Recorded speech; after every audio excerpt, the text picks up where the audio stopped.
کو مخاطب کر کے کہا کہ اے میری امت کے لوگوں، ہاں میرے بعد اختلافات دیکھو گے اور میں تمہیں نصیحت کر کے جا رہا ہوں کہ ایاکم ومحدثات الامور، ایاکم ومحدثات الامور، علیکم بسنتی، میری سنت کو، میری شریعت کو، میرے طریقے کو لازم پکڑ کر کے رکھنا، میری سنت کی حد بندی میں رہنا، اور تم دین کے اندر بدعتوں کے ایجاد کرنے سے بچنا۔ دین میں اللہ کے رسول دیکھیے کوئی بھی اہم مجلس ہو، خطبۃ الحاجہ، ہاں جمعہ کا خطبہ ہو، عیدین کا خطبہ ہو، کوئی اہم تقریب اور محفل ہو، رسول اکرم یہ پڑھا کرتے تھے، اس خطبہ حاجہ میں یہ پڑھا کرتے تھے کل بدعۃ ضلالہ وکل ضلالۃ فی النار، اے میری امت کے لوگوں ہر بدعت گمراہی ہے اور یہ بدعت تمہیں جہنم میں لے جانے والی ہے۔ تو شریعت کے اندر میرے بھائیوں یہ اللہ کے رسول دیکھیے صحابہ کرام کا دین کے اندر بدعتوں کے حوالے سے اسٹینڈ کتنا سخت اور موقف کتنا سخت تھا۔ حضرت عبداللہ ابن مسعود نے دیکھا وہ کون لوگ تھے، مسجد کے اندر اجتماع کی شکل میں ایک حلقہ بنا کر کے، گروپ بنا کر کے بیٹھے ہوئے ہیں اور وہ دانے گن رہے ہیں کنکریوں پر، اللہ کی تسبیح، سبحان اللہ، الحمدللہ، اللہ اکبر پڑھ رہے ہیں۔ ابو موسیٰ اشعری کہتے ہیں آ کر کے انہوں نے دیکھا، آپ بگولا ہو گئے، چہرہ سرخ ہو گیا، لال پیلے ہو گئے، کہا صحابہ کرام میں یہ موجود لوگ ابھی رسول اکرم صلی اللہ علیہ وسلم کے برتن ٹوٹے نہیں ہیں، آپ کے کپڑے پرانے نہیں ہوئے ہیں، آپ کی صحابہ کی جماعت کے لوگ آپ کے درمیان موجود ہیں، اور ان کی موجودگی میں تم دین کے نام پر، عبادت کے نام پر شریعت کے اندر ایسی نئی نئی چیزیں ایجاد کرتے ہو۔ یہ کیا بنا کر کے رکھا ہے؟ کیا کر رہے تھے؟ اجتماع کی شکل میں صحابہ کرام کے زمانے میں ایک موجود جماعت جن کے بارے میں عبداللہ ابن مسعود نے کہا تھا یہ خوارج ہے، یہ خوارج ہیں جو دین کے اندر بدعتوں کے نام پر عبادتیں انجام دینے والے ہیں۔ آپ انہیں دیکھیں گے کہ یہی لوگ مسلمانوں کے خلاف برسر پیکار ہوں گے، جنگ کے میدان میں نظر آئیں گے، اور ان کی پیش گوئی ثابت ہوئی، وہ حلقہ میں بیٹھے ہوئے لوگ ہم مسلمانوں کے خلاف جنگ میں نظر آئے تو کہا کہ اے لوگوں ابھی نبی کے برتن پرانے نہیں ہوئے ہیں، آپ کے کپڑے بوسیدے نہیں ہوئے ہیں، آپ کے اثرات ہماری زندگیوں سے ختم نہیں ہوئے ہیں، یہ دین کے اندر تم عبادت کے نام پر کیا انجام دے رہے ہو؟ کیا تھا وہ؟ عبادت کر رہے تھے، حلقہ بنا کر کے تسبیح پڑھ رہے تھے۔ تو یہ صحابہ کرام کا اسٹینڈ تھا کسی بھی حال میں دین کے اندر۔ حضرت عبداللہ ابن مسعود تھے، ایک آدمی کو چھینک آئی، اس نے کہا الحمدللہ والصلاۃ والسلام علی رسول اللہ۔ عبداللہ ابن عمر رضی اللہ تعالیٰ عنہ کہا کہ کیا کہہ دیا؟ والصلاۃ والسلام علی رسول اللہ۔ آج دیکھیے اذان ہوتی ہے مسجدوں کے مناروں سے الصلاۃ والسلام علیک یا رسول اللہ کی صدائے رسالت بلند کی جاتی ہے۔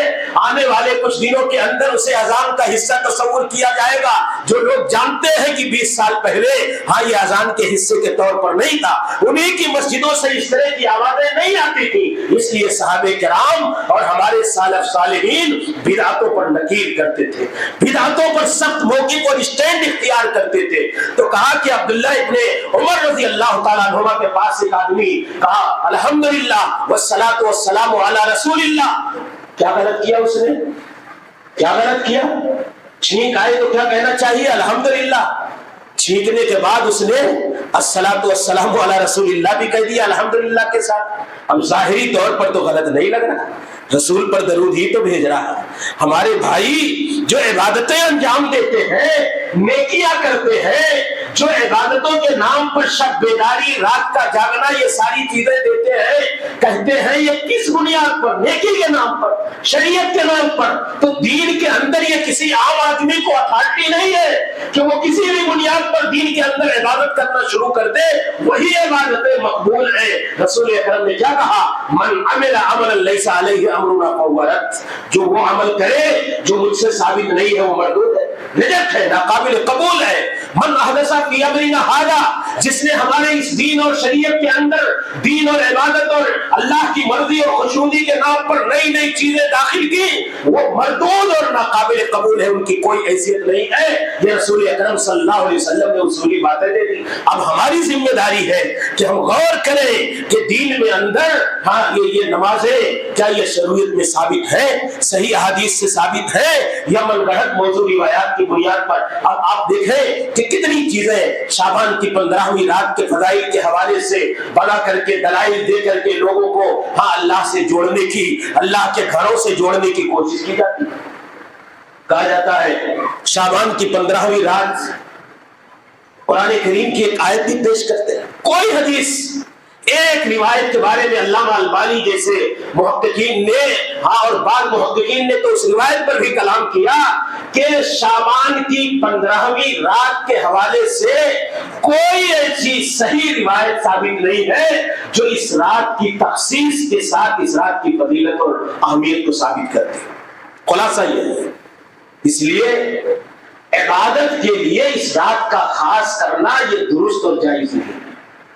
خلاصہ کلام یہ ہے، رسول اکرم نے فرمایا کہ عبادت کے لیے اگر ثابت ہوتا، صحیح حدیث سے قرآن و سنت سے ثابت اعمال ہوتے تو بلا شبہ ان کا کرنا جائز درست روا ہے، شرعی نقطۂ نظر سے ہمارے لیے مناسب ہے، لیکن چونکہ کوئی ایسی روایت جو فضائل گڑھ گڑھ کر کے بیان کرتے ہیں ان حدیثوں پر اعلیٰ درجے کا کلام ہے، انتہائی موضوع اور من گھڑت روایات ہے، سارے اعمال کا تو پوسٹ مارٹم نہیں کیا جا سکتا۔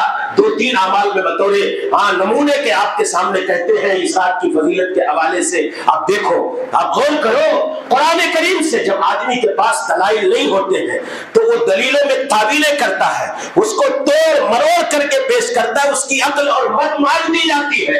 قرآن کریم کی سورہ دخان کی ابتدائی آیات ہے، حامیم والکتاب المبین انا انزلناہ فی لیلۃ مبارکہ انا کنا منذرین فیہا یفرق کل امر حکیم۔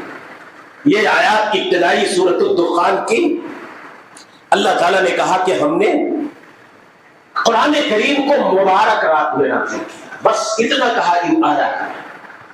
ہمارے وہ بھائی جو شعبان کی 15ویں رات پر لچھے دار تقریریں کر کے لوگوں کو قبریں لے جاتے ہیں، زیارت قبور کراتے ہیں، ان کے گھروں میں ان کے روحوں کی واپسی کرواتے ہیں اور مسجدوں کو چراغاں آتش بازی کر کے آباد کرتے ہیں، عبادتوں سے آباد کرتے ہیں، وہ کہتے ہیں کہ یہ لیلۃ مبارکہ جو اس آیت کریمہ میں ہے یہ شعبان کی 15ویں رات۔ مفسرین نے کہا کہ جس نے یہ مراد لیا فقط ابعد النجع، بہت دور نکل گیا قرآن کریم کو سمجھنے میں۔ کچھ لوگوں نے مراد لیا کہ شعبان کی 15ویں رات ہے، یہ لیلۃ مبارکہ مبارک رات ہے۔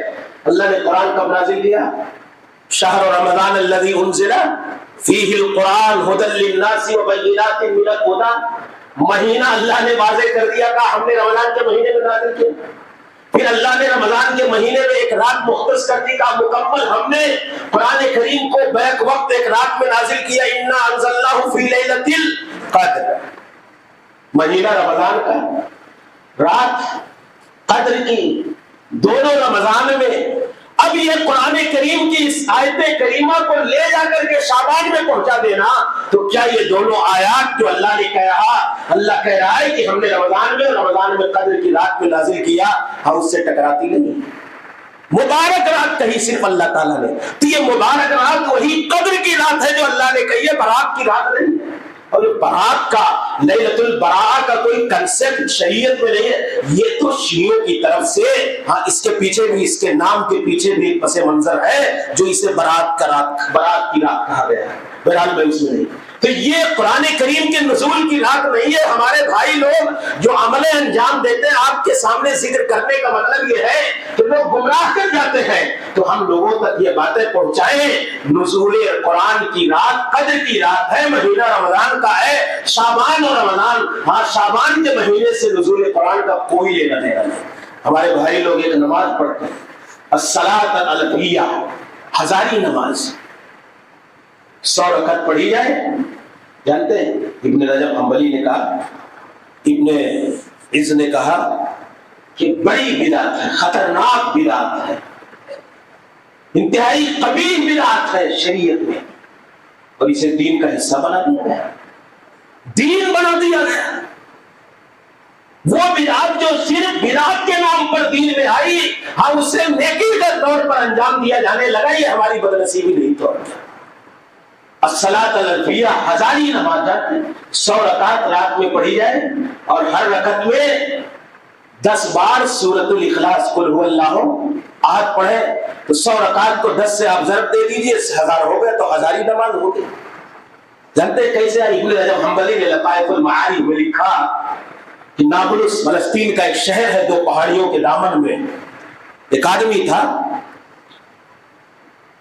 بہت اچھا قرآن پڑھتا تھا, قاری تھا, اس کی آواز بڑی پیاری تھی. ابن ابی الحمرہ نام کا آدمی, ایک تو صلاۃ الرغائب جو رمضان کے مہینے میں پڑھی جاتی ہے اسی سے ملتی جلتی ہے نماز. تو کہا کہ وہ آیا اور مسجد الاقصی بیت المقدس میں نماز پڑھنے لگا زور زور قرأت کر کے. بڑی اچھی آواز کا آدمی تھا.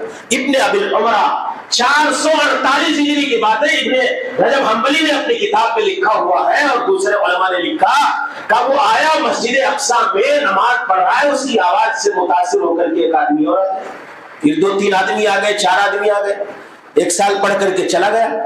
پھر دوسرے سال اسی شعبان کی 15ویں رات میں وہ آدمی آیا ابن ابی الحمرہ اور اس نے یہ نماز پڑھی. ایک لمبی بھیڑ جمع ہو گئی اور کہا یہیں سے یہ صلاۃ الفیہ یہ ہزاری نماز کا کنسپٹ ان کے اندر آیا, یہ صحیح بدعت.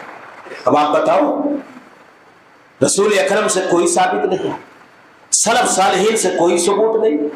اب 400-500 سال کے بعد ایک آدمی نے اس بدعت کو رواج دیا, یہ عمل انجام دیا. آج ہمارے مسلمان بھائیوں کے اندر یہ نیکی کے طور پر انجام دیا جانے لگے, اس کی فضیلت پر تقریریں کی جانے لگے. یہ غلط ہے کہ نہیں؟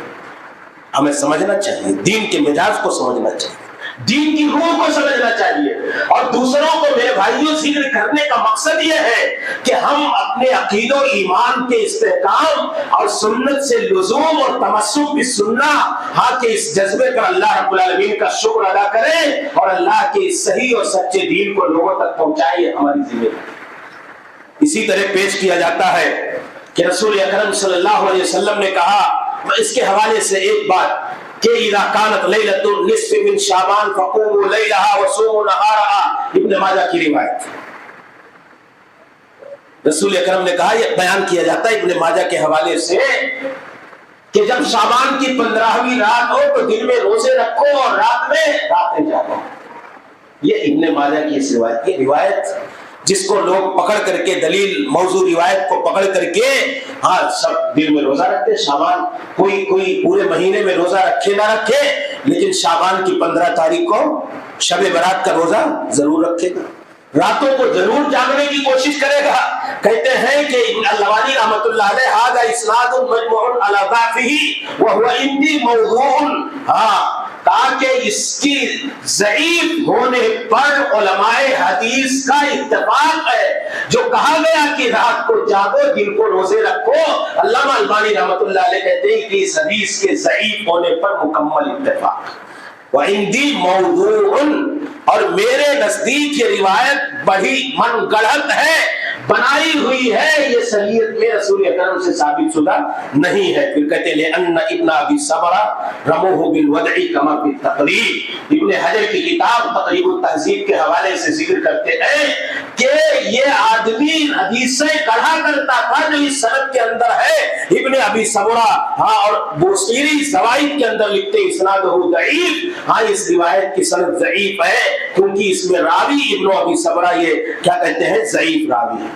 تو ملا خلاصے کے طور پر احمد بن حنبل رحمۃ اللہ علیہ نے بھی اس روایت کے حوالے سے کہا کہ اس میں ابن ابی صبرہ جو نامی راوی ہے روایت کے اندر یہ موضوع آدمی ہے, حدیثیں گڑھا کرتا تھا اور اس کی روایتیں قابل قبول نہیں ہیں. اس لیے میرے بھائیوں اس بات سے یہ ثابت ہوا کہ راتوں کو جاگنے کا عمل اور دن میں روزے رکھنے کا عمل شعبان کی 15ویں رات اور دن میں کسی طرح سے صحیح حدیث سے ثابت نہیں ہے.